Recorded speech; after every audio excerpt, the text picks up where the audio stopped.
Welcome back to the Deep Dive. You're tuning into a special bonus deep dive today, part of the series Diplomacy and International Relations by Bastian Freiberg. Great to be here. Today we're tackling a topic that really sits at the core of how nations, including nations like Denmark, engage with the world. It's that critical and often challenging intersection of civil society, international diplomacy, and the global push for democratic governance. It's a field just brimming with complexity, isn't it? Yeah. Our mission today for you is really to try and peel back some of those layers. Right. And truly understand how these civil society organizations, CSOs, how they act as these vital engines of change. Yeah, agents of change. We'll explore the often quiet but incredibly powerful ways diplomatic missions support them. Or sometimes struggle to support them, I imagine. Exactly. And we'll definitely delve into the intricate and, often perilous political landscapes they have to navigate. Absolutely. And this deep dive will trace the evolution of civil society itself, looking at how our understanding has broadened over time. It hasn't always been seen the same way. No, definitely not. We'll unpack the maybe surprising tools diplomats actually have in their arsenal to champion democracy on the ground. The toolkit. And we'll have to confront the very real, very pressing challenges of, shrinking civic space around the world. It's a worrying trend.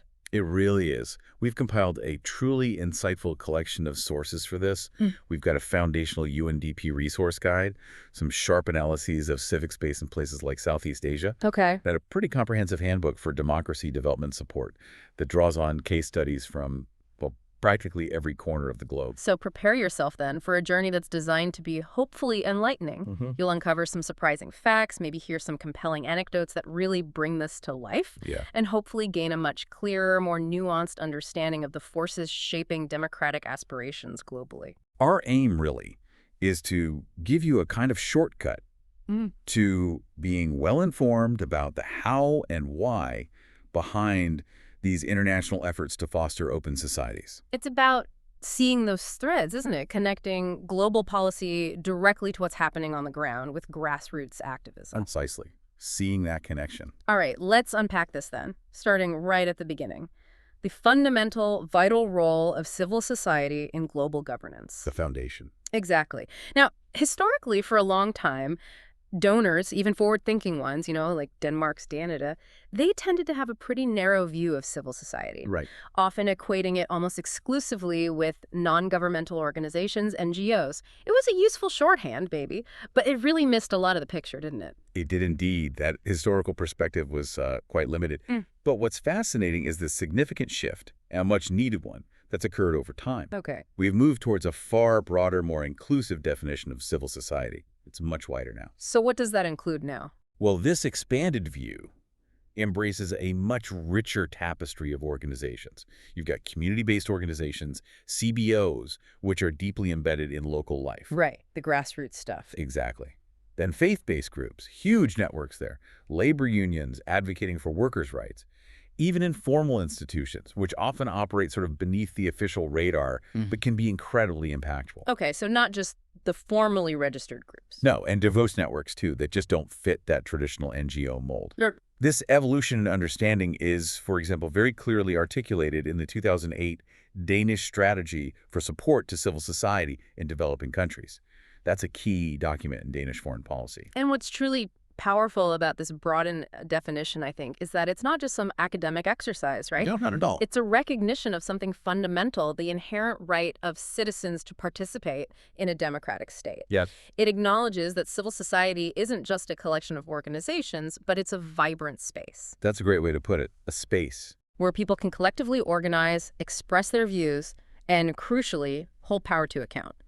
This is where it gets really interesting for international politics and democratic development. Exactly. And that recognition, it's been a game changer, really. It's propelled CSOs into being seen as essential development partners. Right. Take the UNDP, for instance. Their strategic plans, their global strategies over the past, say, decade or so, have consistently prioritized inclusive participation and the building of responsive state institutions. They've put a strong emphasis on practical support for what they call social accountability mechanisms. Social accountability mechanisms. Okay, that sounds a bit technical. Can you give us a concrete example? What does that actually mean in practice? Yeah, sure. Think of it like this. These are the tools and processes that empower citizens and CSOs to directly engage with state officials. Okay. So it could be a community group tracking how local tax money is actually spent. Right, following the money. Or citizens using, say, scorecards to evaluate the quality of public services they receive. Like health clinics or schools. Exactly. Or even holding public officials directly accountable for service delivery failures. It's about creating channels for a genuine two-way dialogue between citizens and their government. Pushing for more responsive governance from within public institutions. Precisely. From the inside out sometimes. So it's about building a system where citizens have a real voice and a way to engage, not just about, delivering aid packages. Exactly. It goes beyond simple aid delivery. And that sounds strategically vital, particularly in countries where governments might be, well, let's say less enthusiastic about undertaking fundamental governance reform themselves. Reluctant partners, perhaps? If the government isn't keen on reform, CSOs become the crucial workaround, don't they? A way to foster change from the bottom up. Precisely. Donors increasingly recognize CSOs as a vital element of their strategies in those kinds of challenging contexts. Makes sense. And beyond their strategic importance, developing country CSOs are highly valued as competent, direct partners. They offer unique local implementation options. They know the local context. Exactly. They possess insights into local political relations and issues in a way external agencies often just cannot match. They have that indispensable on-the-ground knowledge and, crucially, trust within communities. But you mentioned a nuance earlier. Yes, it's worth noting that while civil society is generally perceived as a force for good, there's a growing awareness, a realism perhaps, Okay. that it's not always the exclusive bearer of all good things. Like any segment of society, it can have its own complexities, internal politics, sometimes even challenges or less savory aspects. So that's a crucial nuance to keep in mind. Yeah. Now let's talk about the how do donors actually engage and fund these CSOs? Because like you said, it's clearly not just about writing a check. No. Our sources detail a sort of dual approach. Direct support, yes, but also fostering an enabling environment. Tell us more about that. Yes, it's very much a two-pronged strategy. Direct support, that's the more traditional stuff. Okay. Funding for specific projects, providing capacity building through training and technical assistance, maybe offering strategic advice. But just as crucial, maybe even more so in the long run, is that indirect support. That focuses on cultivating an enabling environment for civil society to actually thrive. So creating the right conditions. Exactly. This means advocating for and helping establish adequate legislative and regulatory frameworks, laws that allow CSOs to operate freely, to register easily, to receive funding, to speak out without fear. Right. The UNDP, for example, has been particularly active in this field. They recognize that a supportive legal and political landscape is just as important as direct financial aid. It's about cultivating the ground, so to speak, for civil society to grow organically and sustainably. And when it comes to the funding itself, the direct support part, our sources highlight several key mechanisms. Each seems to have its own pros and cons. Pooled funding, for instance, seems to be growing in popularity. What's the appeal there? Pooled funding is increasingly common, yeah, and it offers several distinct advantages, which is why donors like it. Okay, like what? Well, generally it leads to better governance structures for the fund itself. It significantly enhances donor coordination, which is a big deal, reducing the risk of duplication when you have multiple donors tripping over each other in the same space. Right, less fragmentation. And it provides higher predictability in funding, which is great for CSOs trying to plan. Perhaps most importantly, it creates a critical mass of resources. A bigger pot of money can be far more impactful than lots of small, fragmented individual grants. Makes sense. But you said pros and cons. What are the risks? Well, it's not without its risks. Pooled funds can have quite high initial setup and management costs. Getting them going takes effort and money. Bureaucracy. A bit, yeah. And sometimes their lifespan might be too limited. They get set up for 3 or 5 years, but really strengthening organizations takes longer than that. So that can be a real drawback for sustained capacity building. It sounds like a bit of a double-edged sword then. Predictability, but maybe not longevity. It can be, yeah. And what about intermediary agents? Our sources mention them as managing a lot of these bilateral and joint funding schemes. How does that work? Intermediary agents are quite prevalent, yes. Sometimes independent management bodies are established specifically for a fund. Okay. But their ownership and legal status can sometimes be rather obscure, which, raises questions about transparency and accountability. Who are they really answerable to? Good question. International NGOs, or NGOs, have also played this intermediary role quite often. But according to the surveys in our sources, the experience with this arrangement hasn't been consistently positive across the board. Mixed results, let's say. Interesting. What's particularly interesting, though, is that multilateral organizations like the UNDP administer only a relatively small percentage of these funds, maybe around 7.5%. That's quite low. It is, but the sources say with fairly good results, which suggests there might be a solid basis for expanding their role in this area, perhaps because of the established transparency and accountability frameworks they often bring. That's a key insight right there, maybe an underutilized channel. But then there's the challenge of monitoring and impact. If you're providing broad programmatic support or core funding. Right, not just project funding. Exactly. First. How do you track what's actually working? It must be incredibly tough to show tangible results sometimes, especially in governance work. That's a significant hurdle, absolutely. Hi. And you've hit on a core tension in development aid. Broad programmatic or core support definitely increases the need for more advanced, maybe more nuanced monitoring and impact documentation tools. Attribution, figuring out exactly what caused a particular outcome, and documenting results are particular problems in the complex field of governance. Outcomes are often diffuse, they take a long time to manifest, and they're not easily quantifiable. How do you measure more democracy? Right, it's not like counting vaccines. Exactly. Methodological developments in democratic governance have been limited, frankly, making it hard to precisely measure the impact of aid in this area. And the irony is? Well, ironically, this intense focus on measuring immediate, quantifiable aid impact, which is very prevalent in many donor countries, The demand for results. it can actually hamper the expanded use of these more flexible, broader funding modes, even if those modes might be more effective in fostering long-term sustainable change. So, the drive for measurable results can sometimes undermine the very goals it's trying to achieve. That's quite the paradox. It is a real challenge for donors and CSOs alike. But let's look at some concrete examples of donor engagement. The UNDP has some interesting initiatives that illustrate this direct support in action. Absolutely. Take the UNDP Development Marketplace in Albania back in 2011. This was quite creative. Okay. It supported projects like one called Monitoring Accessibility Index of Public Institutions, which was designed specifically to assess the transparency and accountability of local governments. Very direct. And another one was the Budget Allocation Tracking System Against Corruption. Again, a very direct effort to combat graft at a local level, practical tools. In Ghana. Then there's the UNDP Civil Society Fund in Ghana in 2009. This funded 6 different CSOs specifically for advocacy work around oil exploration, a huge issue there at the time, including KITE, that's the Kumasi Institute of Technology and Environment, which ran a project to build capacity for journalists, parliamentarians, and other CSOs to engage effectively on pro-poor and sustainable oil and gas management. So empowering different actors to engage in that specific policy debate. Exactly. These examples show direct, practical support for CSOs influencing policy and public discourse in very tangible ways.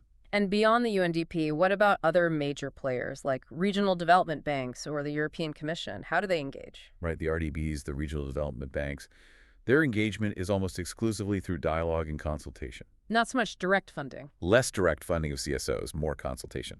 Their involvement with civil society initially started quite reactively, actually. It was largely driven by concerns raised about the social and environmental impact of the big infrastructure projects they were funding.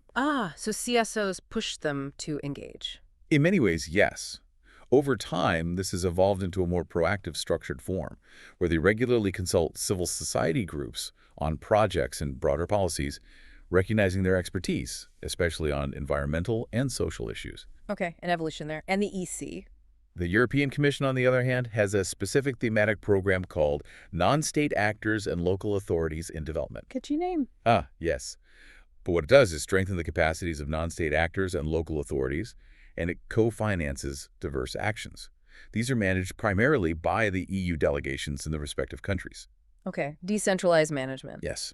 And a crucial detail for how these funds can be structured, particularly relevant for Danish or other EU member state engagement, is that the EC can only contribute to pooled funds if they're managed by a member state agency, like Canada perhaps, or an international organization. They can't contribute if it's managed by a private entity. Ah, okay, that's an important structural point for joint funding. It is. Affects how partnerships can be set up. That's a really comprehensive overview of the funding landscape. But let's zoom in further now and talk about how specific countries approach donor support for civil society. This is particularly relevant, I think, for understanding international politics from a specific national perspective, like Denmark's. Absolutely. Let's quickly highlight a few distinct national approaches because they do vary quite a bit. Okay. Australia, for instance, through its small activities scheme, basically empowers resident OSAID officers on the ground to directly support projects that provide immediate benefits to those most in need.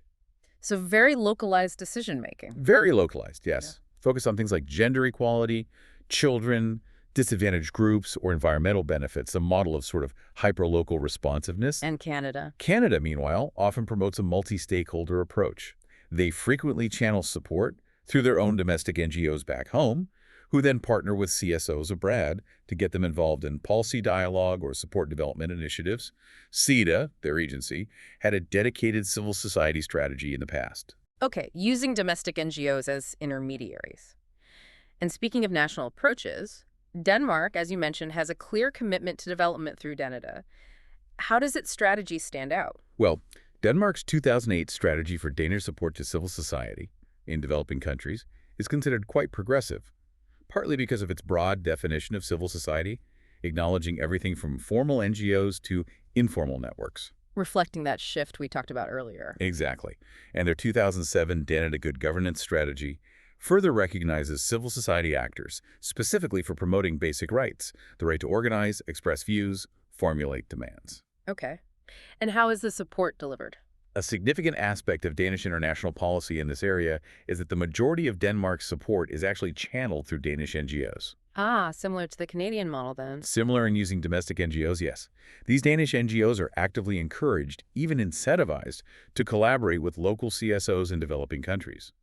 The focus is on partnership, capacity building, sometimes even supporting income-generating activities for sustainability. So Denmark acts as a kind of bridge, channeling support through its own well-established NGOs to build capacity on the ground. That's a good way to describe it. It emphasizes partnership and local empowerment, which is often seen as a hallmark of Danish development engagement. It's interesting how different countries adopt these different models. Germany, for example, I understand, has quite a unique approach through its political foundations. Yes, Germany is quite distinct.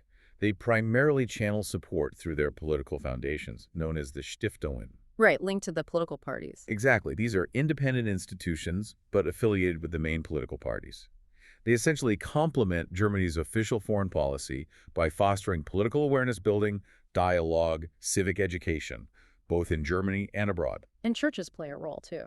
Yes, churches are also significant players in the German context, both Catholic and Protestant. They have vast international networks and can mobilize civil society worldwide. They exert strategic influence, as seen with their important part in advocating for the heavily indebted poor countries, or HIPC2 debt relief initiative back in 1999. It's a fascinating blend of political and religious institutional influence. Very different structure. And quickly, other countries, Ireland, Norway, the UK, US. Sure. Ireland and Norway tend to focus on strengthening collective action and supporting marginalized groups, often emphasizing an enabling environment. The UK and US, as major global players, employ a really wide range of mechanisms. Their agencies, like DFE was and USAID is, use everything from long-term institutional support in country programs to trust funds and very rapid interventions in moments of political transition or crisis, like USAID's Office of Transition Initiatives. They have multiple offices and initiatives targeting different aspects of democracy and governance support. Okay, very diverse landscape of approaches then. That gives us a really detailed picture of how civil society is engaged and funded internationally. Now, let's shift gears and talk about the diplomatic arsenal, the specific tools that diplomats actually use on the ground to support democracy. This is where the rubber meets the road, so to speak, for those working in international politics day to day. What's the underlying rationale for this kind of democratic solidarity? Why do democracies do this?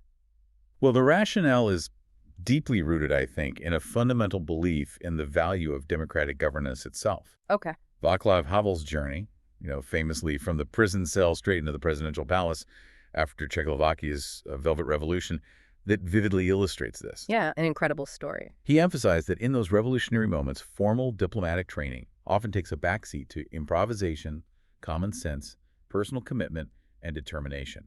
These were paramount, he felt, more than any central machinery. And that rings true with what we saw maybe more recently during the Arab Spring, doesn't it? That really challenged a lot of old assumptions about certain regions being immune to democratic aspirations. It absolutely did. Ah, Tunisia's revolution in 2010, for example, showed that no region is immune to that aspiration for inclusive democratic governance. It shattered those old, frankly condescending assumptions that the Middle East and North Africa were somehow exceptional, somehow immune to political change. However, our sources are also quite sober here. They advise that getting rid of a dictator is often the easier part. right. The fall of the statue is just the beginning. Exactly, the long, hard slog that follows. Building inclusive institutions, nurturing a viable civil society, especially in diverse cultural or religious environments, that's the far more complex and daunting challenge. And it insists on sustained solidarity and direct support from the international community. It takes time. So it's not about an us against them mentality then. It's more about shared values and a belief in democracy as maybe the best vehicle we have for human progress. Precisely. The sources emphasize that democracies aren't engaged in some kind of us-against-them Cold War-style divided world. They share a community of values, certainly, though they're definitely not a monolithic bloc with identical interests.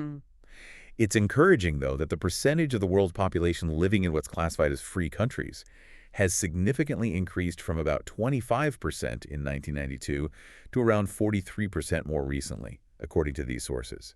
That's a positive trend, despite recent backsliding. It is, and the core belief underpinning this diplomatic engagement is that democracy represents the best vehicle, however imperfect, for individual fulfillment and for social progress.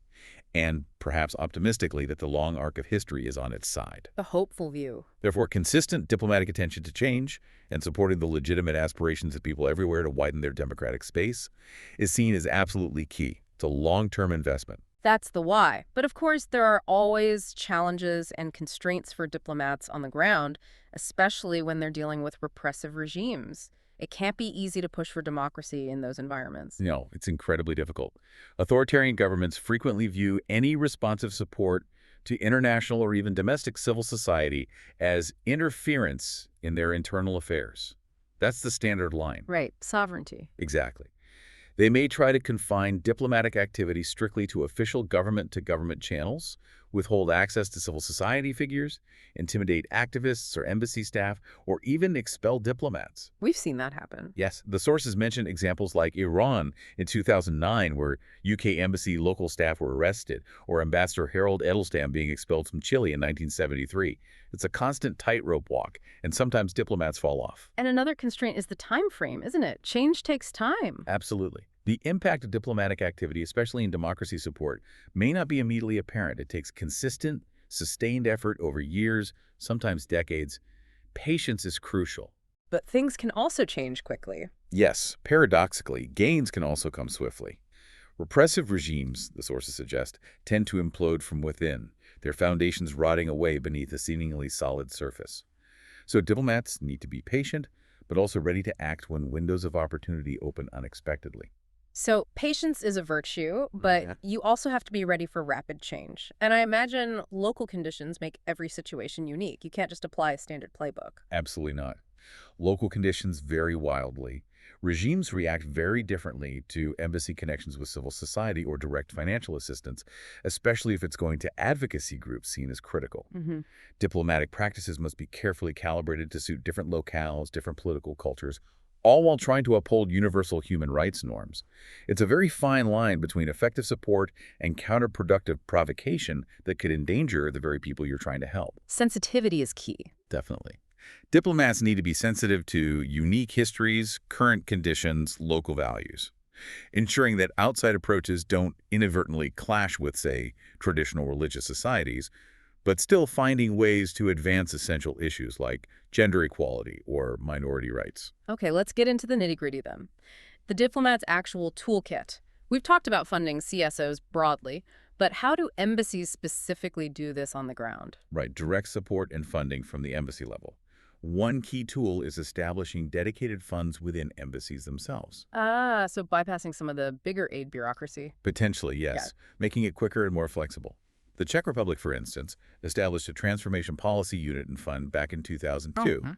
This specifically enabled their embassies to directly support small democratization projects, human rights initiatives, transition-related activities, often without needing host government approval or even scrutiny, keeping it low-key. Useful and sensitive environments. Very. Similarly, Sweden provides its embassies with specific pots of funding earmarked for democracy development support. And Canada, back in the 1980s during apartheid, created a large embassy-administered fund in South Africa specifically for direct assistance to civil society, especially victims of apartheid. Leveraging that on-the-ground knowledge. Exactly. Leveraging the ability of diplomatic representatives who are right there to identify suitable partners and needs quickly. So it's really about getting resources directly to the people who need them quickly and without maybe a lot of the usual red tape. Exactly. Fast disbursement of funds is a key feature here. The sources mention Czech, Slovak, Danish, Norwegian, and Swedish embassy funds often operate this way, particularly in repressive societies.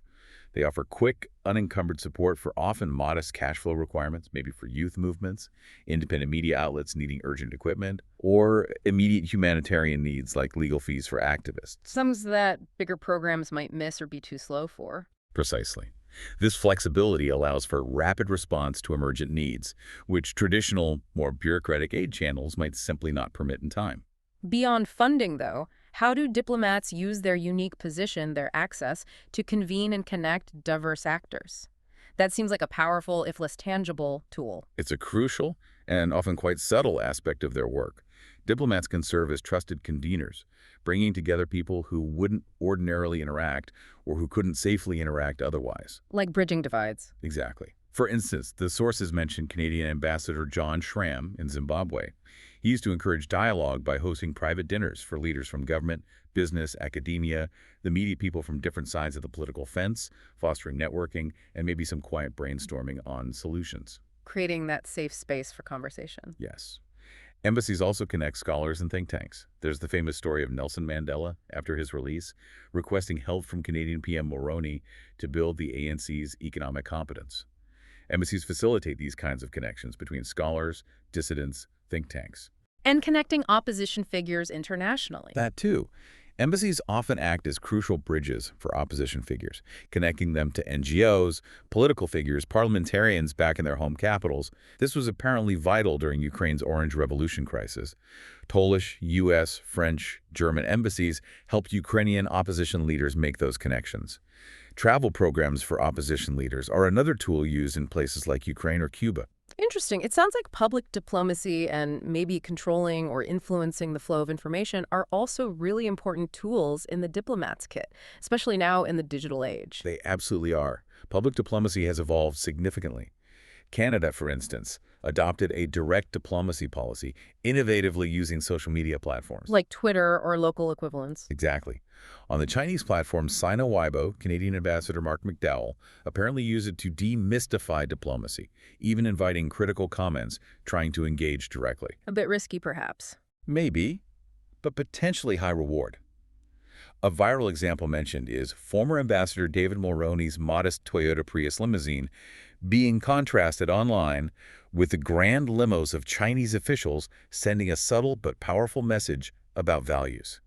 Symbolic diplomacy. Yes.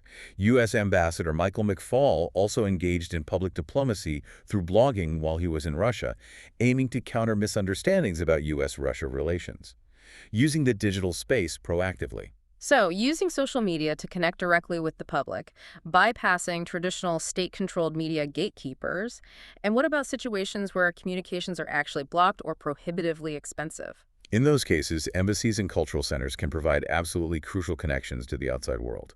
The American Cultural Center in Rangoon, for example, during repressive periods in Burma, Myanmar, played a vital role. How so? By offering access to books, DVDs, crucially, internet connections when they were scarce or monitored, and hosting seminars. Other embassies also provided internet access. It becomes a lifeline to uncensored information. A window to the world. Exactly. And in the absence of independent journalists, democratic missions, the sources mentioned Australia, the U.S., the U.K.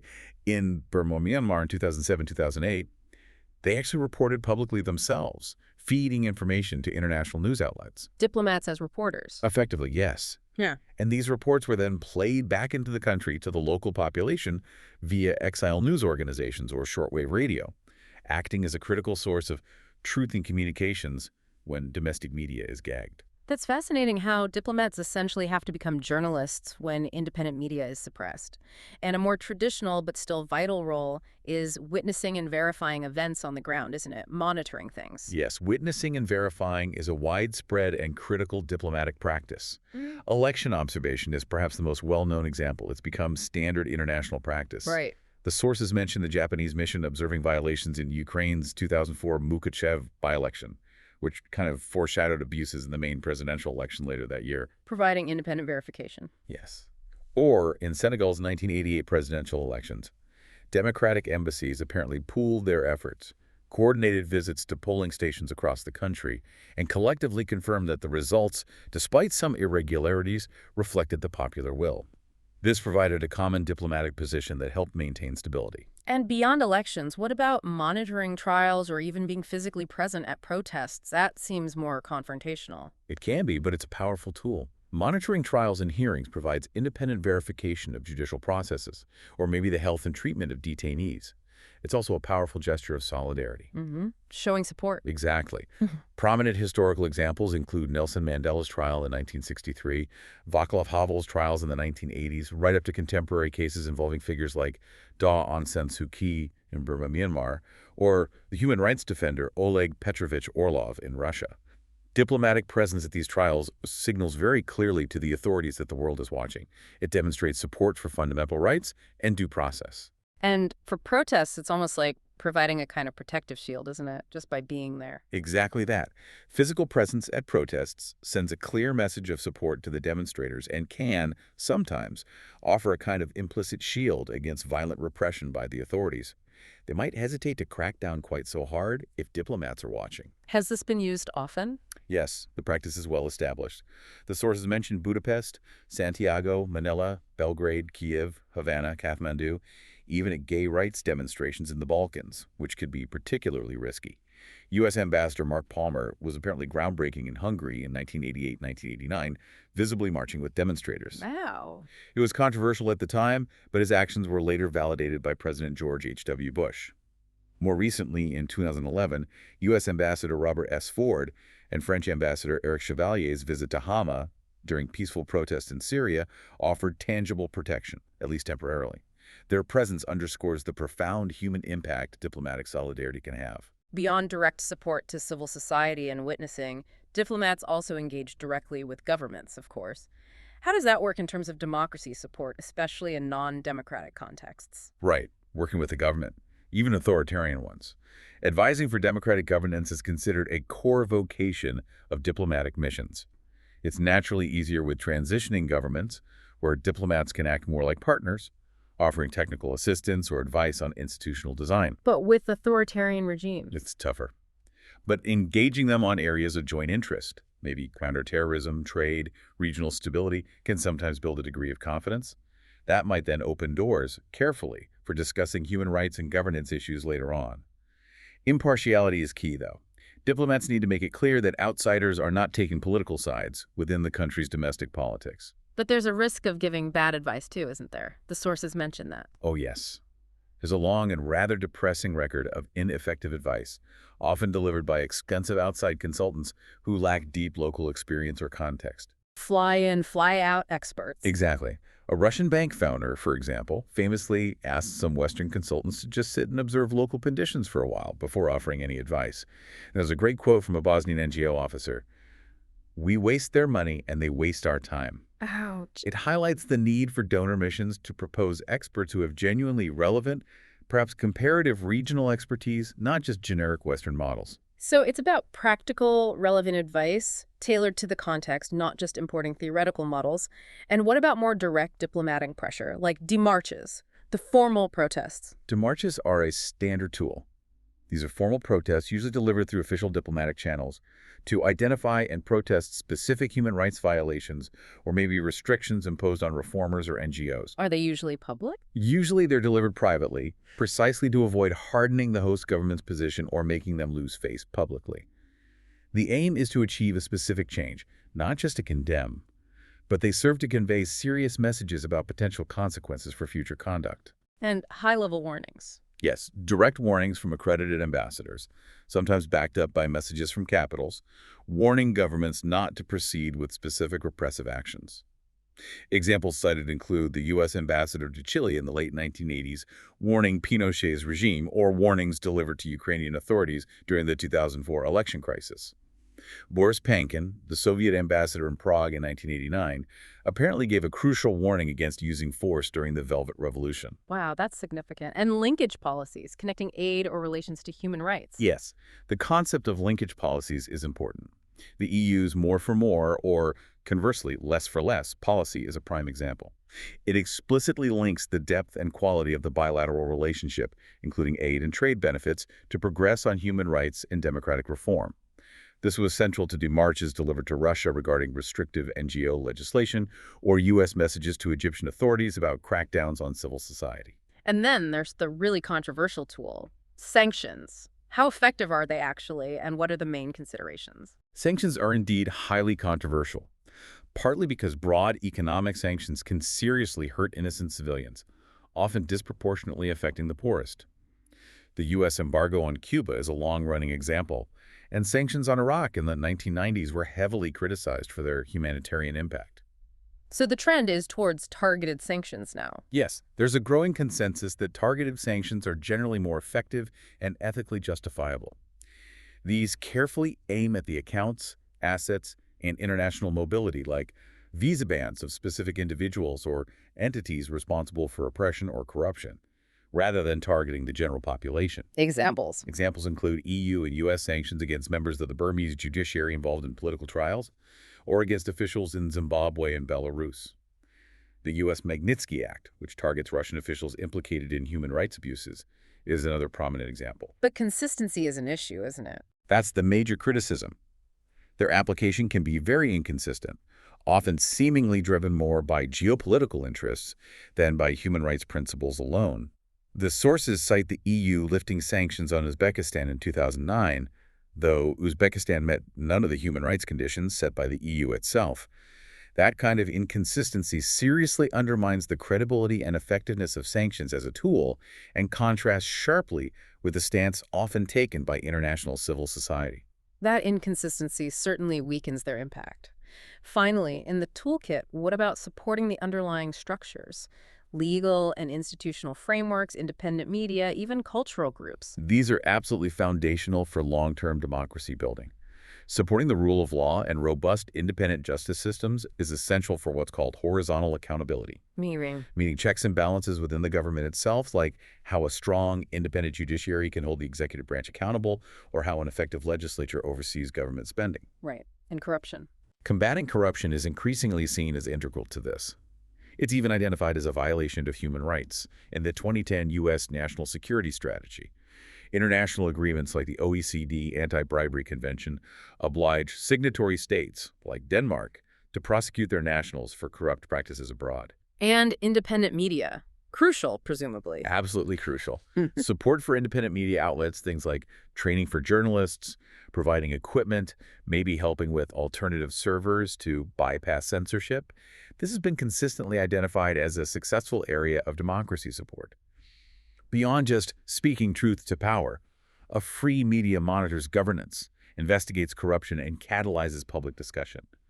Blogs and social media play a huge role here too now. And cultural groups, how do they fit into the diplomatic toolkit for democracy support? It seems less obvious. It might seem less obvious, but they play a surprisingly powerful role. There's a quote from Alain Delatros in the sources. Art is one of the finest forms of resistance to dictators. Think about writers, musicians, playwrights, filmmakers who challenge norms, question authority, and preserve cultural identity in the face of repression. Nigerian artists and writers, for instance, were arguably more effective than the formal political class in advancing democracy and human rights during periods of military rule. Supporting these cultural groups helps expand the space for freedom of expression, often in ways that are less overtly political but deeply resonant. A different form of resistance. And security forces, training them. Yes, even working with security forces. Exposing military and police personnel to international human rights standards and democratic best practices through training programs can potentially help prevent harsh reactions to protests. Focusing on nonviolent crowd control techniques, rules of engagement, the role of security forces in a democracy. This can apply to both state security forces and, in some contexts, training for civil society activists on nonviolent resistance techniques. It's a comprehensive toolkit, engaging across various societal levels. This brings us to a really critical and, frankly, often quite alarming part of our discussion. The battlegrounds where civic space is actually shrinking, and the global challenges facing civil society today. Our sources paint a pretty stark picture, don't they? They do, unfortunately. Civic space, which we can define as those physical, online, legal, and social spaces where citizens can gather, discuss their interests, organize, and take collective action, that space has been rapidly shrinking globally in recent years. It feels like a reversal of earlier trends. It does, and there's little indication of improvement currently. This trend is particularly pronounced in the analysis of South and Southeast Asia between roughly 2010 and 2022. What's driving it? It seems to be exacerbated by several interconnected factors: rising authoritarianism globally, democratic backsliding even in established democracies, increasing political polarization, and the often divisive impacts of social media disinformation campaigns. All this leads to a grim outlook for the protection of fundamental freedoms in many parts of the world. So it's not just a regional issue in Southeast Asia, it's a global phenomenon that directly undermines core democratic principles like free speech and assembly. Precisely. It directly undermines the ability of citizens to dissent peacefully, to participate meaningfully in public debate, and to promote community interests or hold power accountable. Fundamental rights, like freedom of assembly, association, and expression, are being systematically violated, exposing individuals and organizations to significant risk, surveillance, harassment, and in some cases, immediate physical danger. And the criminalization of activists? Yes. Our sources specifically document a global trend towards the criminalization of human rights defenders using laws, often vaguely worded security laws or defamation laws, to silence critics. That's a very concerning development worldwide. Let's focus in on Southeast Asia for a moment, as our sources provide a lot of detail there. It's clearly a regional hotspot for these challenges. What about ASEAN's role in all of this? Can the regional body help? Well, the assessment is rather critical. ASEAN, the Association of Southeast Asian Nations, was not really envisioned as a human rights organization from its inception. Its core principles are non-interference and consensus-based decision-making. Which makes tackling rights issues difficult. Extremely difficult. It has proven quite challenging for effectively addressing human rights issues within member states. While they do have the ASEAN Intergovernmental Commission on Human Rights, AICHR, it's primarily an advisory body. Its effectiveness is significantly diminished by that non-interventionist stance and the sheer diversity of political systems among its members, from vibrant democracies to one-party states and military juntas. So consensus often means inaction on rights. Often, yes. Consensus frequently becomes more of a political strategy to avoid difficult conversations than a genuine integration of human rights into regional governing norms. So a regional body that's not quite equipped or perhaps willing to handle the human rights challenges its members are facing internally. And environmental activism seems to be a particular area of concern in the region, especially highlighting legislative gaps. Yes, that's a key battleground. Civil society groups across Southeast Asia are urgently calling for stronger, legally binding environmental rights frameworks. They want laws that can actually hold businesses accountable for environmental damage. Because voluntary commitments aren't working. Exactly. They view the current reliance on voluntary corporate social responsibility or climate commitments as a major barrier to real corporate accountability. The sources give examples like toxic heavy metals from mining in Thailand contaminating the vital Mekong River basin. Affecting multiple countries? Yes, and the issue of agricultural burning in northern Thailand, causing transboundary haze pollution, which has plagued the region for over 20 years, affecting Laos and Myanmar too. Is there a regional agreement on that? There is the ASEAN Agreement on Transboundary Haze Pollution, signed way back in 2002. But it's widely seen as ineffective because it lacks any real provisions to penalize countries or companies for non-compliance. It highlights that gap between regional agreements on paper and their actual enforcement on the ground, which CSOs are pushing hard to address through stronger national laws. It's clear that legal frameworks are often part of the problem, not the solution. They're often weaponized. Across the region, we seem to be seeing similar patterns emerge, right? In countries like Indonesia and Malaysia, laws are being repurposed to control civil society. You're absolutely right. It's a worrying trend. In Indonesia, for example, despite its rising global stature as a G20 member, there's actually been a noticeable decline in international funding for CSOs. This is compounded by a series of laws and regulations, like the controversial Ormus law that tightly control foreign funding. Which hits CSOs hard. It directly impacts CSOs reliant on international grants for their survival and work. But beyond funding, there's that troubling trend we mentioned, criminalization and judicial harassment specifically targeting human rights defenders. Abuse is cloaked under the guise of legitimate law enforcement. And Malaysia. In Malaysia, while the federal constitution technically guarantees freedom of association, the Societies Act of 1966 gives incredibly broad discretionary powers to the Registrar of Societies. They can approve, reject, or deregister societies almost at will. Leading to problems. Yes, thousands of societies have been deregistered, often for administrative reasons like failing to submit reports. But there are also concerns about political interference, with the registrar rejecting registrations of opposition political groups or critical NGOs. Recommendations for reform include establishing independent appeals tribunals. And in the Philippines and Thailand, human rights defenders face even more chilling threats, according to the sources. Absolutely. In the Philippines, the practice of red tagging, publicly labeling human rights defenders, activists, journalists as communists or terrorists is a grave concern. The UN has called it a likely precursor to abduction or extrajudicial killing because it basically paints a target on their backs for vigilantes or state agents. That's terrifying. And legal tools are used too. Yes. New regulations under the Anti-Money Laundering Act automatically classify NGOs as medium to high risk for money laundering, leading to stricter bank regulations and frozen accounts based often on unfounded allegations. And the Anti-Terrorism Act of 2020 is particularly worrying.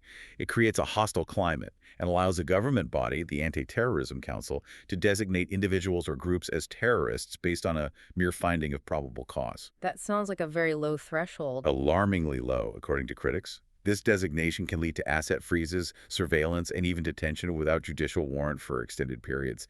It's seen as easily weaponized against dissent. And Thailand. Yeah. Similar issues. In Thailand, yes. Despite official rhetoric positioning Bangkok as a regional hub, a Geneva of Asia, authorities have imposed significant restrictions on CSOs.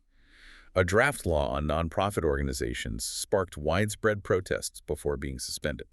But other laws are used. Yes, existing legal instruments like the Computer Crimes Act are frequently used to prosecute individuals simply for sharing critical content online. Sedition laws are increasingly targeting activists, with Muslim activists in the South disproportionately affected, and crucially, there's documented evidence of digital surveillance, including the use of sophisticated spyware like Pegasus against activists, academics, and NGO members, coupled with information operations, or IOs, run by military and government agencies to discredit critics online. A multi-pronged attack on civic space. And speaking of marginalized groups, Myanmar is another stark case where democratic gains are being reversed, profoundly affecting communities like LGBTQIA+ activists, isn't it? That's a particularly stark example, yes. During Myanmar's brief period of democratic transition, from roughly 2011 to 2021, LGBTQIA+ organizations gained significant visibility and space to operate. But the coup changed everything. The 2021 military coup completely reversed that. The junta specifically targeted LGBTQIA+ human rights defenders, along with many others, and introduced a highly restrictive organization registration law. It underscores how political reversals and crackdowns often disproportionately affect already marginalized groups. Are there international protections? Well, international human rights instruments like the ICCPR and the Universal Declaration guarantee freedom of association for all, regardless of sexual orientation or gender identity. The Yogyakarta principles specifically address these rights for LGBTQIA+ people. Yet despite these norms, UN experts report a global increase in laws, policies, and practices that limit these freedoms, often using discriminatory restrictions disguised as protecting public morals or traditional values. These regional challenges truly underscore the global nature of this shrinking civic space. Now, let's broaden our lens again and look briefly at some other noteworthy case studies in democracy development discussed in the sources, starting with Russia. It's often described as a faltering transformation, isn't it? Indeed.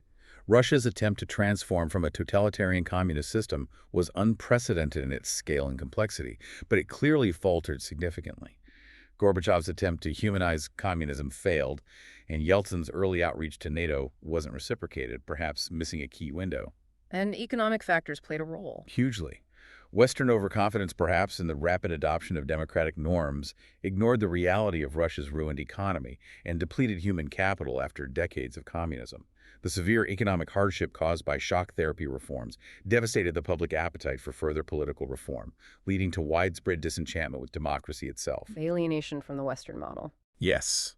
The concentration of power and wealth in the hands of a few oligarchs, accelerated by flawed privatization, hampered the transition.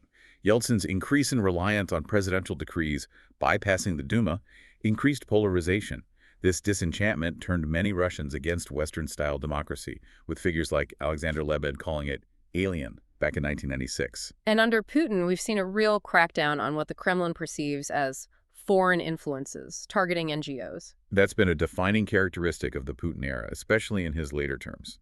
This deep suspicion, or perhaps manufactured paranoia, about foreign interference has led to intrusive searches, burdensome regulations, the labeling of groups as foreign agents, and the forced closure of numerous respected international and Russian NGOs, Human Rights Watch, Transparency International, even UNICEF and Médecins Sans Frontières face expulsion or severe restrictions. So what can diplomats do in such an environment? It's incredibly difficult.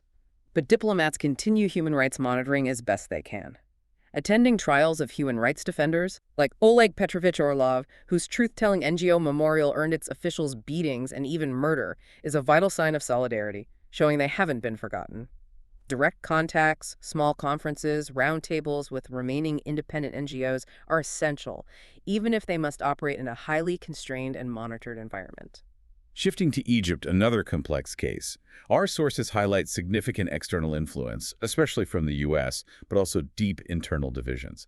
What was the real impact of Western democracy support there pre-Arab Spring?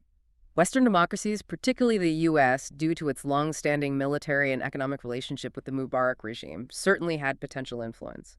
But the historical legacy of colonialism created a strong nationalist sentiment, meaning Egyptian political discourse often vehemently rejected any perceived interference in internal affairs. So U.S. aid wasn't very effective. U.S. aid ran substantial democracy and governance programs, around $250 million between 2004 and 2009, according to the sources.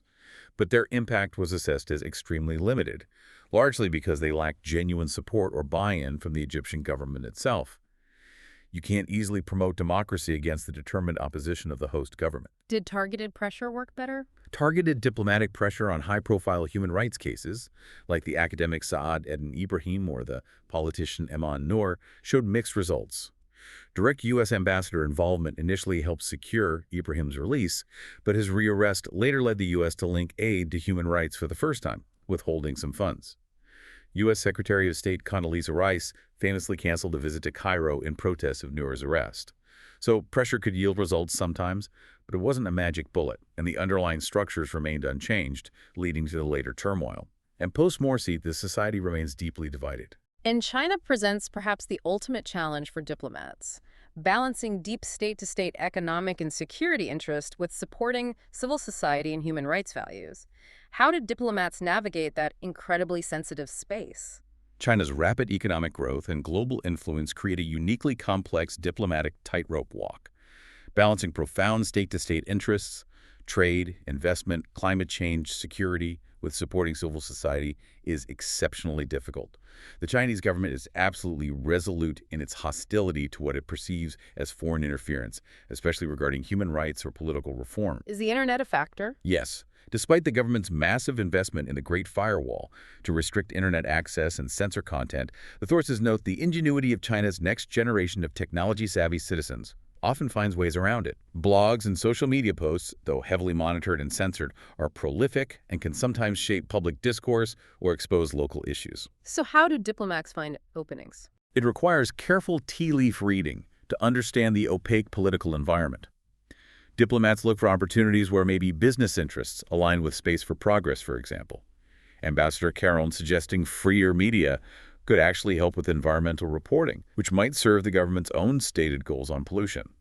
Finding those narrow points of alignment. And high-level agreements. Summit agreements, like the U.S.-China Rule of Law Initiative from 1997, can provide a degree of legitimacy and political cover for longer-term projects and support for Chinese NGOs working within the system, perhaps on legal aid or specific social issues. What about direct pressure? Both closed-door demarches and public diplomacy are used. High-level interventions have occasionally secured the release or permission to leave China for high-visibility individuals like Rabia Kadir or Chen Guangcheng, though sometimes, frustratingly, people are released only to be rearrested later or placed under house arrest. And convening. Embassies still serve a convening function, carefully bringing together Chinese scholars, activists, lawyers, journalists, sometimes even reform-minded officials for discussions or events. The U.S. Embassy played this role after Tiananmen and CIDA, the Canadian agency, supported a conference connecting NGOs with government officials working on similar issues. Support for nascent civil society groups, perhaps working on less politically sensitive issues like the environment, migrant workers' rights, or disabilities, helps with public lobbying skills, organization, and capacity building. And trial monitoring. Yes, diplomatic presence at politically sensitive sentencing hearings, like that of Nobel Peace Prize laureate Liu Xiaobo in 2009, demonstrates crucial international support and solidarity, potentially encouraging domestic courage, among others. Shifting again to Burma, Myanmar. It's been described as having a very uncertain transition, marked by the longest-lasting military dictatorship under the Tatmadaw. Burma, Myanmar was indeed under direct military dictatorship for an exceptionally long time, making it very isolated. The military even shifted the capital to Naypyidaw, partly to further isolate diplomats from the population and centers of dissent in Rangoon. Sanctions were heavily debated there, weren't they? Yes, the effectiveness of sanctions was constantly debated. Arms embargoes were in place, but broad economic sanctions were controversial. Some argued they hurt ordinary people without significantly impacting the regime, which seemed indifferent to isolation. Aung San Suu Kyi herself called for a tourism boycott, but others argued that non-official tourism actually helped support civil society and provided contact with the outside world. It was a real dilemma. And regional dynamics. Russia and China typically use their veto power at the UN Security Council to block concerted international pressure. Russia has also been a major arms dealer to the junta. ASEAN's policy of constructive engagement was often criticized by Western governments and human rights groups for not yielding tangible results in terms of democratic reform or human rights improvements. So what could diplomats do? Diplomats faced very limited access, especially outside Rangoon, but they focused on supporting the beleaguered civil society as much as possible. Japanese diplomats often claimed more influence through maintaining dialogue even with the regime. Truth in communications was vital, given the heavily restricted media landscape. Embassies, like the UNDP office in Rangoon during the 2007 Saffron Revolution, provided crucial information access via independent satellite systems when the internet was cut. Czech diplomats even engaged with Burmese dissidents living in refugee communities in Thailand, discussing potential post-transition issues. And cultural centers. Yes, the American Center and the British Council libraries were vital resources, offering books, internet, a safe space. The Czech embassy even translated books on the Czech democratic transformation experience into Burmese, offering comparative lessons, all highlighting diverse forms of support. Even during the period of supposed reform under President Thiene's sign, amending the military-drafted constitution remained a huge challenge, ultimately proving insurmountable before the 2021 coup. What about Zimbabwe, described in the sources as an African tragedy? Zimbabwe's post-colonial history is deeply troubled, including the Gukurahundi massacres in Matabeleland in the 1980s. Later, the controversial land reform program became highly politicized and often violent, contributing to economic collapse and hyperinflation under Mugabe. And election. The 2008 presidential runoff election was widely condemned internationally as a violent sham. Even regional bodies like SADC acknowledged it didn't reflect the popular will. The EU, US, and others applied targeted sanctions against the regime elite. What was the diplomatic role?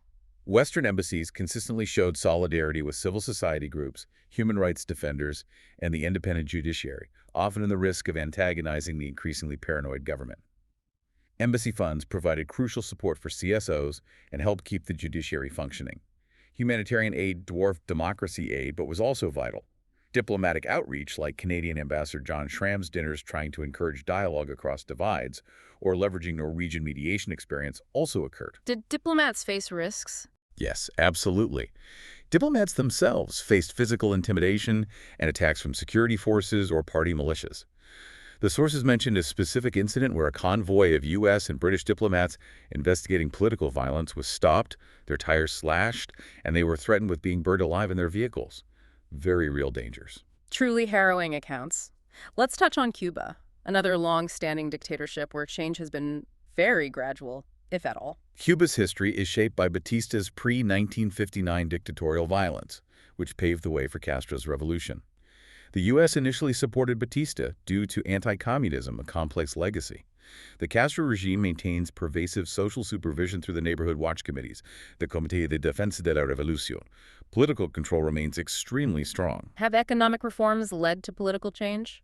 Not really. Despite some piecemeal economic reforms like permitting limited private enterprise in certain sectors, significant political change remains elusive. Elections are single-party affairs with pre-approved candidates. How do diplomats support dissent there? It's incredibly sensitive. Diplomats' direct contact or financial support for opposition figures can easily trigger crackdowns and increase the vulnerability of local activists. Diplomats need to know when to keep their distance to avoid causing harm. Respected opposition figures like the late Oswaldo Payá acknowledged that real change must ultimately come from Cubans themselves. Is technology making a difference? Internet access for young people is increasing, which opens up new possibilities for information flow, though prospects for genuinely free information remain unclear under state control. Embassies often coordinate their efforts carefully, sharing information and sometimes adopting an informal division of labor to support victims of political persecution or provide small-scale assistance without unduly exposing activists. And Ukraine, a complex story of achieving independence, a dramatic revolution, and then significant regression before the full-scale invasion. Yes, Ukraine's journey has been tumultuous. The international community played a significant and largely successful role in helping ensure the 2004 presidential elections were ultimately free and fair, leading to the Orange Revolution. How is that coordinated? G7 countries, EU members, Canada, and the U.S. coordinated their efforts closely. The Canadian ambassador, Andrew Robinson, apparently chaired monthly meetings of key ambassadors to share information and align strategies. Diplomats actively connected Ukrainian civil society leaders to political figures and NGOs in their home countries, facilitating support and exchange. Embassy grants were also enabled for civic activists, supporting election monitoring and voter education. But then things went backwards. Yes, post-Orange Revolution, there was significant democratic regression, particularly under President Yanukovych from 2010. Increased attacks on press freedom, like the independent channel TV being removed from cable networks, politically motivated tax raids on opponents, and serious electoral irregularities marred the 2012 parliamentary elections. Freedom House downgraded Ukraine back to partially free during that period. Did the EU use leverage? Yes, the EU explicitly linked the finalization of the crucial EU-Ukraine Association Agreement to democratic conditionality, including the release of political prisoners, like former Prime Minister Yulia Tymoshenko, a clear example of linkage policy in action. And finally, Belarus, often called Europe's last dictatorship. Belarus, under President Lukashenko, represents a sustained authoritarian system. He systematically marginalized the opposition following a controversial 1996 referendum, dissolving the legitimate parliament and consolidating power in the presidency. Elections have been consistently deemed not free and fair by international observers like the OSCE's ODIHR since he took office. What's the role for democratic embassies there? Democratic embassies try to assist Belarus's sovereignty and independence while simultaneously supporting democratic forces. A key activity is monitoring the trials of political prisoners and human rights defenders. The sources mention German and French ambassadors visiting Professor Yuri Bendashusky, jailed apparently for his inconvenient research on the Chernobyl disaster's health effects while he was briefly furloughed. Small gestures, but important signals. Has pressure led to releases? Sometimes.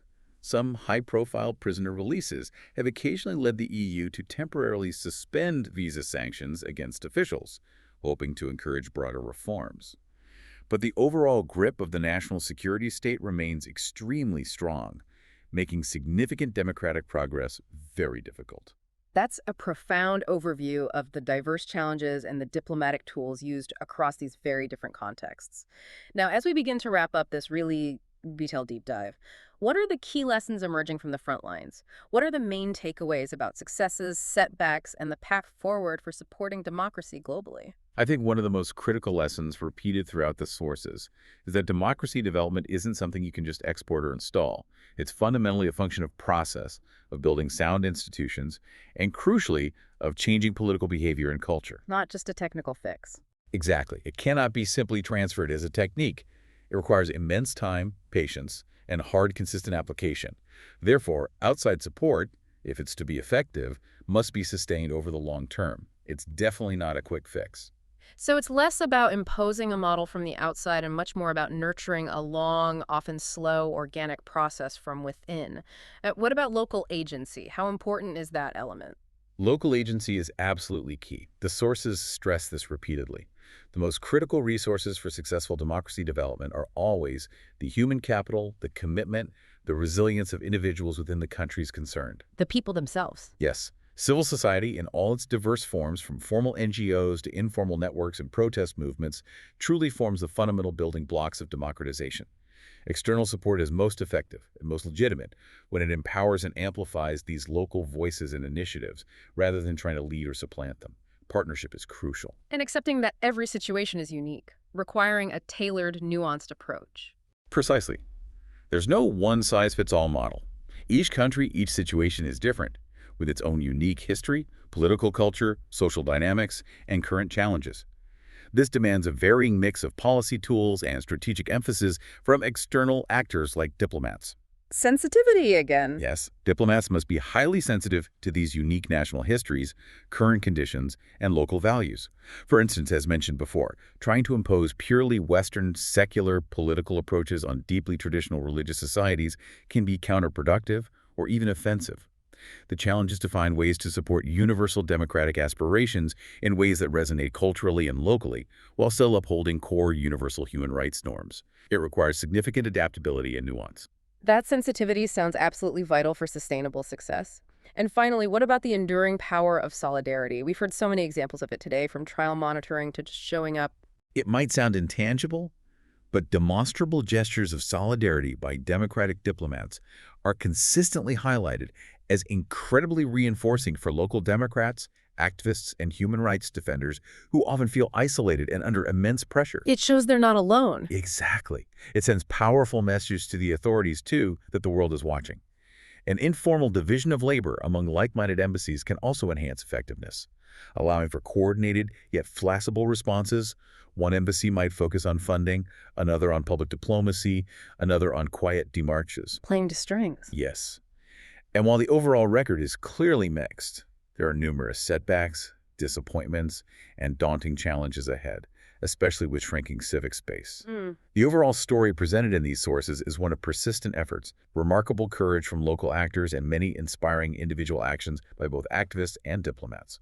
Democracy may not be some inevitable historical end stage, as some perhaps once believed, but the core belief remains that it is, as the sources conclude, the best vehicle for the fulfillment of individual lives and for social progress. That persistent hope, that belief in democratic values despite all the difficulties, continues to drive these vital efforts. Wow. We've taken a truly monumental deep dive today, haven't we? Exploring this complex, vital, and, as we've heard, often dangerous world where civil society and international diplomacy intersect in the global push for democratic aspirations. And there's a huge topic. From the nuanced funding strategies of international donors like Canada, which are so central to Danish foreign policy and its engagement with the world, to the incredibly challenging frontline efforts of ambassadors and embassy staff and repressive regimes, it's abundantly clear that the journey towards more open, accountable societies is a long, winding, and profoundly human one, deeply embedded in the realities of international politics. And perhaps here's a final thought for you, our listener, to take away. Especially as you consider your own role as a well-informed citizen, interested in international relations in this constantly evolving landscape. Think about how the digital age and social media present this paradox. On one hand, they offer new tools for authoritarian control, surveillance, sophisticated information operations.